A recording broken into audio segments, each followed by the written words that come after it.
Most organizations that get breached were compliant the week before it happened.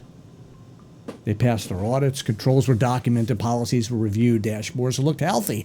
Nothing suggested imminent failure, and yet exposure persisted. That should make us uncomfortable, because if an organization can satisfy every formal requirement and still leave externally reachable systems exposed for months, then compliance is measuring something different than control. Compliance answers a specific question. Do defined controls exist? And are they operating at a point in time?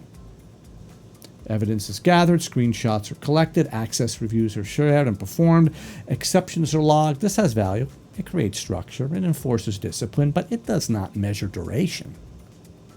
See, an externally reachable asset can remain exposed for 6 months inside a fully compliant organization. It can be scanned, ticketed, discussed in meetings, assigned an owner. From a compliance perspective, the system is working. From an exposure perspective, the door is wide open. Here's the subtle shift that happens. Once a risk is documented and enters workflow, it feels managed. It moves from unknown to known, from chaotic to categorized, from alarming to routine. Documentation creates reassurance. But documentation does not close ports. It does not remove public access. It does not shorten the exposure window. The exposure window closes when the condition changes, not when the report is filed. And this is where the false signal emerges. Leadership sees dashboards. They see compliance attestations. They see maturity scores from the altitude. The organization appears controlled. What they rarely see is how long specific exposures have remained externally reachable while internally understood. Time is the missing variable. When exposure is first introduced, it is usually easy to reverse. The owner remembers why it exists. Dependencies are limited. The cost of change is low. As time passes, the same exposure becomes embedded. Other systems integrate with it. Business processes begin to rely on it. Institutional memory fades. Now removal is not simple, it's disruptive. Compliance can continue validating that the issue is being tracked throughout the entire progression. Reports may confirm awareness. Reviews may confirm acknowledgement. Meanwhile, the cost of action increases. Confidence rises while reversibility declines.